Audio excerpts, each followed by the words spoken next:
নমস্কার, আমি সুদীপ্তা। এভি নিউজে আপনাদের সকলকে স্বাগত। প্রথমেই চোখ রাখবো নিউজ হেডলাইন্সে।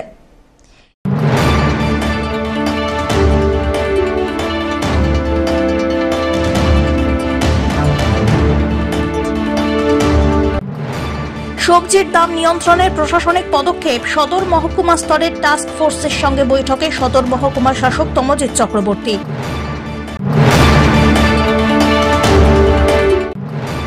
মৃতের গা থেকে গয়না চুরির অভিযোগ। জলপাইগুড়ি মেডিকেল কলেজের সুপার স্পেশালিটি হাসপাতালের ঘটনা।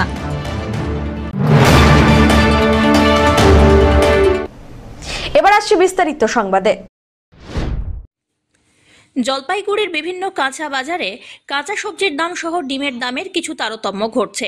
এই অভিযোগ পাওয়ার পরে কাঁচা সবজির দাম নিয়ন্ত্রণ নিয়ে জলপাইগুড়ি সদর মহকুমা স্তরের টাস্ক ফোর্সের সঙ্গে বৈঠক করলেন সদর মহকুমা শাসক তমজিৎ চক্রবর্তী। বৈঠকে কোতোয়ালি থানার প্রতিনিধি, কৃষি দপ্তর, কৃষি বিপণন দপ্তর, খাদ্য সুরক্ষা দপ্তর, প্রাণী সম্পদ বিকাশ সহ একাধিক দপ্তর এবং বাজার ব্যবসায়ী সংগঠন, জেলা ব্যবসায়ী সমিতির প্রতিনিধিরা উপস্থিত হন। এই দিনের বৈঠকে বাজার ব্যবসায়ী সংগঠন ছাড়াও জেলা ব্যবসায়ী সমিতিগুলিকে কাঁচা সবজির দামের ওপরে নজরদারি করার পরামর্শ দেওয়া হয়েছে, জানিয়েছেন সদর মহকুমা শাসক।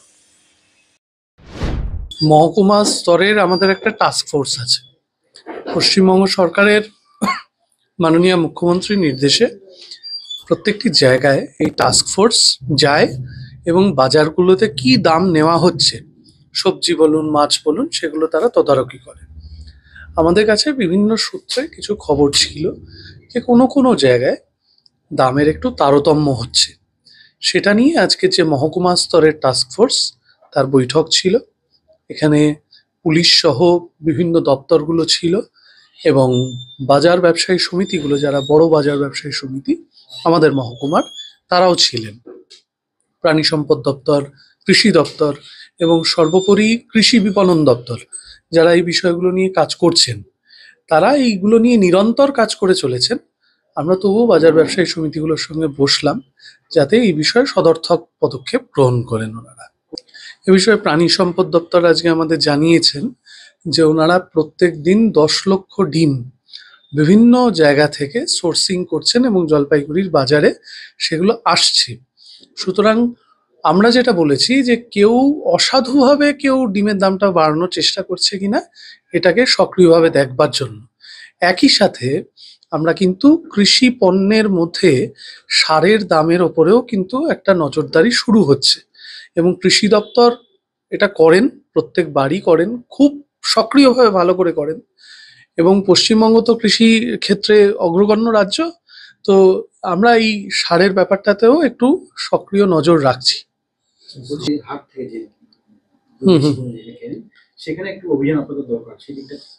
ভালো জিনিস।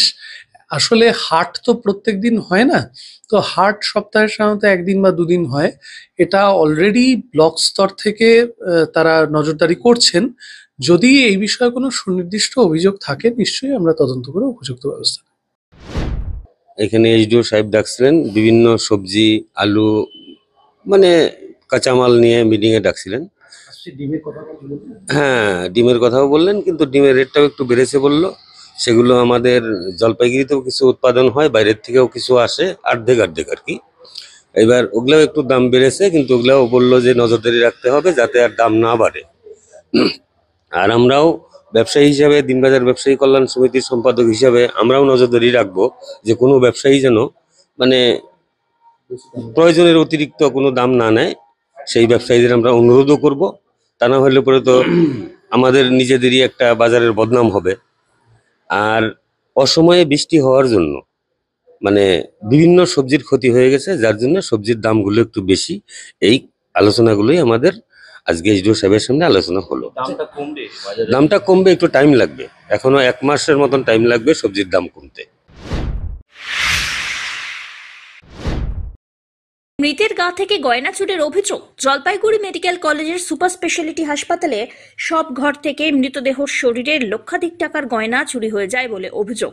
কোতোয়ালি থানায় লিখিত অভিযোগ দায়ের করেছে মৃতার পরিবার। গতকাল রাত্রে হাসপাতালে আসার পথেই মৃত্যু হয় ময়নাগুড়ির বার্নিশ গ্রাম পঞ্চায়েতের মরিচ বাড়ির বাসিন্দা মনখুশি বাউলের। মঙ্গলবার সকালে ময়নাতদন্তের আগে দেহ দেখতে এসে পরিবারের লোকজন দেখতে পান মনখুশি দেবের শরীরে সব গয়না উধাও। নাকে, কানে বা গলায় কোনো গয়নাই নেই, যার দাম লক্ষাধিক টাকা। হাসপাতাল কর্তৃপক্ষ দায় নিতে না চাওয়ায় জলপাইগুড়ি কোতোয়ালি থানার দ্বারস্থ হয় পরিবার। ঘটনার তদন্তের দাবি জানান তারা। গয়না ফেরত না দিলে মৃতদেহ না নেওয়ার হুমকিও দিয়েছে পরিবার। থানায় এলাম, কালকে আমার দিদা মারা গেছে। দিদা মারা যাওয়ার পর হচ্ছে বডি মনে করো ভেতরে ঢুকিয়ে দিয়েছে। তারপর বডির গায়ে তো অলংকার ছিল, সোনার জিনিস ছিল। তো আজকে সকালে এসেছি, এসে দেখি যে অলংকার টলংকার কিচ্ছু নেই। তো আমরা এর জন্যই থানাতে এসেছি যে এর একটা বিচার চাই, যে এরকম অলংকার তবুও 1.5-2 লাখ টাকার মতন হয়ে যাবে। অলংকার যা ছিল, গলায় ছিল, লকেট ছিল, পদচিহ্ন ছিল, সোনার কানের ছিল, নাকফুল ছিল, এগুলো অলংকার সব মিসিং নেই এগুলো। তো থানা মানে হসপিটালে এরকম মানে কে করেছে বা হ্যাঁ হসপিটালে বলেছিলাম আমরা। ওরা বললো যে কালকে কেন খুলেননি, কালকে তো দেখা দরকার ছিল না। তখন আমি আবার বললাম যে কালকে যে দেখবো। কালকে যখন ডাক্তারবাবু বললো যে তোমার দিদা মারা গেছে, তখন তো সবাই মামারা মামিরা আসছে, সবাই কান্নাকাটি করতেছিল, ওদেরকেই সামলানোর জন্য ছিল না। তখন তো আমাদের আর ওই জিনিসটা খেয়াল ছিল না যে জিনিসটা মানে আমরা ইসে করবো, এখন মানুষকে সামলাবো না, ওই জিনিসটা ইসে করবো। তার জন্য রাত্রেবেলা মামারা ওরা সবাই বললো যে তোর দিদার গলায় তো অলংকার সবকিছু ছিল, তাহলে এগুলো হচ্ছে, তাহলে তুই সকালবেলা যা। আমি 6টা 6:30 মধ্যে আমি 10তলাতে চলে এসেছি। তারপর ওরা বললো যে এখনো তো যারা খুলবে বডির ঘরটা, যেখানে বডি রাখে ঘরটা যে খুলবে, ওটা এখনো খোলা হয়নি। স্টাফরা আসবে তারপরে খুলবে। তারপর মামারা ওরা সবাই আসলো, আসার পরে তারপরে খুললো, গিয়ে দেখলাম দিদাকে হাতা হাতা সব জিনিস, যে দেখলাম যে কোনো কিছুই নেই, সব মিসিং। হ্যাঁ, তার জন্য বিচার চাইতে এসেছি যে আমরা গরিব মানুষ, আমাদের কাছ থেকে কেন এরকম হবে। বডি আছে ঠিক আছে, কিন্তু কারা এরকম করলো, এর জন্য আমরা বিচার চাইতে আসছি। তবে এ ব্যাপারে পুলিশ তদন্ত করলে সহযোগিতার আশ্বাস দিয়েছেন জলপাইগুড়ি মেডিকেল কলেজ কর্তৃপক্ষ। গতকালকে মরিচবাড়ি ময়নাগুড়ি বার্নিশ গ্রাম পঞ্চায়েতের পলাশ বাউলি তার মা মনখুশি বাউলিকে ভর্তি করেছিল মেডিকেল কলেজে আমাদের 10তলাতে। সেখান থেকে সে ভদ্রমহিলাকে বডডেড হয়েছিল বলে বডি রেখে দেওয়া হয়। আজকে সকালে যখন পরিবার আসে, তারা দেখতে পায় যে তার ঠাকুমা বা মায়ের যে গলায় অলংকার ছিল সোনার প্রায় লক্ষাধিক টাকার, সেই অলংকার মিসিং। তা ওরা থানায় এসছে, এই বিষয়টা নিয়ে নিশ্চয়ই আপনারা একটা পদক্ষেপ করবেন। সেটা দেখুন, এটা তো আমাদের তাহলে ওই যখন ও এসেছিল সিসি ক্যামেরা দেখতে হবে কি ছিল না ছিল। হ্যাঁ, এটা তো ইনভেস্টিগেশনটা সম্পূর্ণই পুলিশের ব্যাপার। আর যদি বডিতে গয়না থাকে, সেটা তো আমরা বলবো যে আমরা সবসময় বলি যে সেটাকে তারা যেন নিয়ে নেয়। কারণ কি, ওটা বডির উপরে রাখার তো কোনো মানে হয় না। বডিতে গয়না থাকলে সেটা আমরা নিয়ে নিতে বলি, এবং সবসময় সেটা যখন পোস্টমর্টম হবে তখনও যদি গয়না থেকে যায় সেটা রিপোর্টেড হয় ডেফিনেটলি। কিন্তু ব্রড ডেড হলে সবসময় তো এত হচ্ছে না, সেই সময় বডির কি কন্ডিশন ছিল সেটা পোস্টমর্টমেই একমাত্র দেখা হয়। ওটা যদি রেখে থাকেন ওনারা, সেটা পুলিশে বলুন। তারা আমাদের কাছে আমাদের যে ধরুন সিসি ক্যামেরা ফুটেজ আছে, তাতে আমরা দেখবো, যদি ওটা বোঝা যায় তাহলে নিশ্চয়ই করে দেখা হবে, মানে তদন্ত করে পদক্ষেপ হবে। পদক্ষেপ বলতে কি, আগে তো দেখা দরকার যে ওটা সত্যি, ওরা যেটা বলছে এইটা তো কেউ বডির উপরে মানে গয়না রেখে দিল, তাও লক্ষাধিক টাকার গয়না। এইটা তো প্রথম কথা হচ্ছে যে আগে মিলিয়ে যে সেটা ঠিক, সেটা পুলিশ করবে, সেটা পুলিশ করুক। তদন্ততে আমরা সহযোগিতা করব, এটা কিন্তু আমাদের তদন্ত করার কোনো জায়গা খুব একটা নেই এর মধ্যে। বিয়ের জল ভরতে এসে স্কুলের পুকুরে মিলল নিখোঁজ যুবকের দেহ। ঘটনাকে কেন্দ্র করে ব্যাপক চাঞ্চল্য ছড়ায় জলপাইগুড়ির দেবনগর কুমুদিনী বালিকা বিদ্যালয় সংলগ্ন এলাকায়। স্কুলের পাশে একটি পাঠাগারে থাকত স্থানীয় যুবক বিভাস মজুমদার। গত 4 দিন ধরে নিখোঁজ ছিল সে। মঙ্গলবার সকালে স্কুলের পুকুরে বিয়ের জল ভরতে আসেন স্থানীয় মহিলারা। তারাই দেখতে পান পুকুরে ভাসছে যুবকের দেহ। খবর ছড়িয়ে পড়তেই চাঞ্চল্য ছড়ায়। কোতোয়ালি থানার পুলিশ এসে দেহ উদ্ধার করে ময়না তদন্তের জন্য নিয়ে যায়। ঘটনার তদন্ত শুরু করেছে পুলিশ। একজন এসে আমাকে বলল যে এখানে ভাসে উঠছে ছেলেটাকে আমাকে 4-5 দিন ধরে ওকে দেখা যায় না। খোঁজাখুঁজি আমরা অনেকেই করছি, কিন্তু খুঁজে পাওয়া যায় না।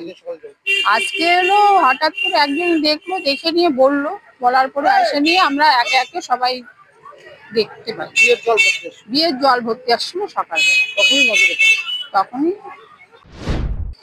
ছেলেটির নাম বিভাস সরকার। আমি যেখানে আছি এটা হলো দেবনগর সতীশ লাহিড়ী স্কুলের পাশে কুমোরদুরি গার্লস স্কুলের নিজস্ব পুকুর। এখানে ছেলেটি 4 দিন যাবৎ নিখোঁজ ছিল, একটু মানসিক ভারসাম্যহীন ছিল, ওর খুঁজে পাওয়া যাচ্ছিল না। এখানে এই পাঠাগাড়ি থাকতো রাতে করে, এই ঠান্ডার মধ্যে কখন কি ঘটেছে কেউ বুঝতে পারেনি। এই পুকুরে বিয়ে বাড়ি জল ভরা হয়, জল ভর্তি এসে লোকে দেখে যে একটি বডির মতো দেখা যাচ্ছে, তখনই মানুষের সন্দেহ হয়। এইটুকুই আমরা জানি। এই মতো অবস্থায় তো কি কারণে মারা গেছে সেটা বলতে পারবো না, এটা তদন্ত সাপেক্ষের ব্যাপার আছে। প্রশাসন এসেছে, পুলিশ প্রশাসন, তারা তদন্ত করেই বলতে পারবে কি কারণে মারা গেছে। পিনাকি শীলের রিপোর্ট।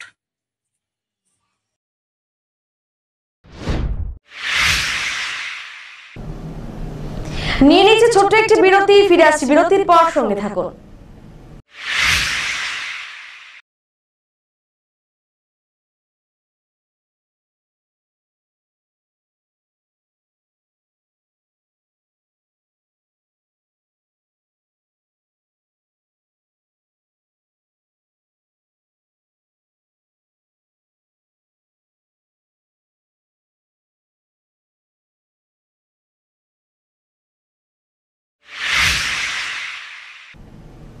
ফিরে এলাম বিরতির পর। রাতের অন্ধকারে দুঃসাহসিক চুরি, ব্যাপক চাঞ্চল্য ছড়ালো দেউসিপাড়ায়। জলপাইগুড়ি সদর ব্লকের বোয়ালমারির নন্দনপুর গ্রাম পঞ্চায়েতের দেউসিপাড়া এলাকায় রাতের অন্ধকারে শীত কেটে ঘরে ঢুকে দুঃসাহসিক চুরির ঘটনায় ব্যাপক চাঞ্চল্য ছড়িয়েছে। অভিযোগ, স্থানীয় বাসিন্দা ননীগোপাল সিদ্ধার শোবার ঘর থেকে দামি একটি অ্যান্ড্রয়েড মোবাইল ফোন খোয়া গিয়েছে, যেটি নিয়ে চম্পট দেয় চোরের দল। উল্লেখ্য, দিন দুয়েক আগেই দুপুরবেলায় এই একই এলাকার ভীম মল্লিকের বাড়ি থেকে চুরি যায় একটি ছাগল। পরপর এমন দুটি ঘটনায় স্বাভাবিকভাবে এলাকায় আতঙ্ক ছড়িয়েছে। আর্থিক ক্ষতির পাশাপাশি মানসিকভাবেও ভীষণভাবে বিপর্যস্ত এই দম্পতি। ঘটনা নিয়ে থানায় লিখিত অভিযোগ দায়ের করবেন বলে জানিয়েছেন তারা। না, বাড়িতে ওই যে রাত্রে আমি 10টার দিকে গান টান করে মোবাইলটা ওইখানে রেখে কীর্তন শুনতে শুনতে ঘুমাইছিলাম। আচ্ছা আচ্ছা। তখন ওই যে একটু পরে জাগনা পায় দেখি মোবাইল নাই। মানে কখন টের পেলেন? রাতের বেলায়? রাত্রি। এই যে ঘরের মধ্যে একটা শীত রয়েছে, তো এটা কখন বুঝতে পারলেন? এটা সকালবেলা বুঝতে পারলাম। আমি ভাবলাম মোবাইলটা মনে হয় অন্য জায়গায় রাখছি নাকি। তারপরে এখন দেখি মোবাইল নাই, ওদিক দিক দিয়ে খোঁজাখুঁজি করি, কারো কাছে নাই মোবাইল, বাড়িতে নাই। আর এখন আবার একবার রিং হয়েছিল, আবার বন্ধ করে দিয়েছে। এখন কি মোবাইলগুলো সুইচ অফ বলছে? হ্যাঁ। বলছিলাম কয়টা মোবাইল হারিয়েছে? মোবাইল তো একটাই হারাইছে, আমারটাই। হ্যাঁ। আর কি ওইটার ওই যে কীর্তনের মোবাইল, তো ওই জন্যই মন খারাপ। আচ্ছা, কি টাকা পয়সা কি নিয়েছে ঘর থেকে? না, এখন তুই আমি ওগুলা দেখিনি, আমি মোবাইলের জন্যই। সব্যসাচী মজুমদারের রিপোর্ট।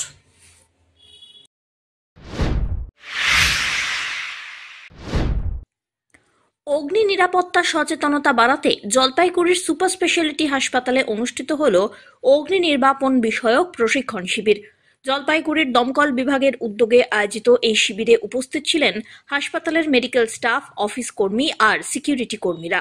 প্রশিক্ষণ শিবিরে দমকল বিভাগের আধিকারিকরা অগ্নিকাণ্ডের সময়ে প্রাথমিক প্রতিরোধমূলক ব্যবস্থা গ্রহণ, জরুরি পরিস্থিতিতে দ্রুত সাড়া দেওয়ার কৌশল আর অগ্নি নির্বাপন যন্ত্রের সঠিক ব্যবহারের বিষয়ে বিস্তারিত দিক নির্দেশ করেন। পাশাপাশি আগুন লাগলে কিভাবে নিরাপদে মানুষকে সরিয়ে দেওয়া যায় সে সম্পর্কেও তথ্য তুলে ধরা হয়। দমকল কর্মীরা বাস্তব প্রদর্শনের মাধ্যমে অংশগ্রহণকারীদের হাতে কলমে বিভিন্ন ধরনের অগ্নি নির্বাপক যন্ত্র আর পদ্ধতির ব্যবহার শেখান। তাঁদের এই উদ্যোগে হাসপাতালের কর্মীরা অগ্নি নিরাপত্তা বিষয়ে আরও সচেতন আর দক্ষ হবেন বলে মনে করা হচ্ছে। প্রত্যেক মাসে এখানে এসে ফায়ার ড্রিল করা হয়, ফায়ার অ্যাওয়ারনেস করা হয় এবং সম্পূর্ণ ইকুইপমেন্ট ওকে আছে কিনা আবার দেখে নিই, যাতে করে কোনো সমস্যা যাতে না হয়। কাদেরকে দেওয়া হলো এই ট্রেনিংটা আজকে? এখানকার যতগুলো সিকিউরিটি স্টাফ আছে এবং তাদের সঙ্গে যারা আছে অফিস স্টাফও কিছু আছে, সবাইকে আমরা দেখিয়ে দিই। প্রত্যেক মাসেই আসি আমরা করে। এটা ফায়ার ডিপার্টমেন্ট থেকে, ফায়ার অ্যান্ড এমার্জেন্সি সার্ভিস থেকে প্রতি মাসে একটা নিয়ম করে সমস্ত হাসপাতালেই করা হয়।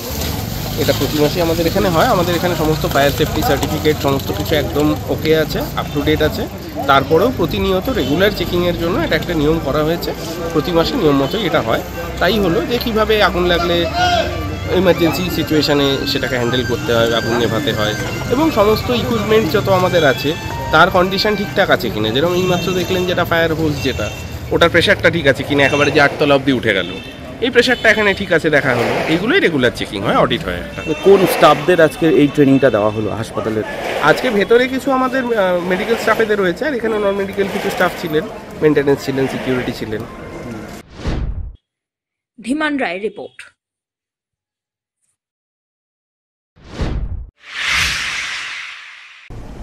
শেষ করবার আগে নিউজ হেডলাইন্স আরো একবার।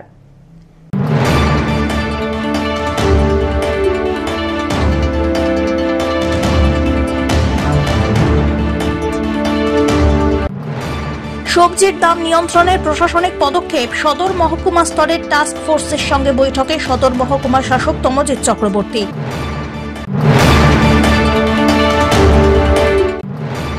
মৃতের গা থেকে গয়না চুরির অভিযোগ, জলপাইগুড়ি মেডিকেল কলেজের সুপার স্পেশালিটি হাসপাতালের ঘটনা।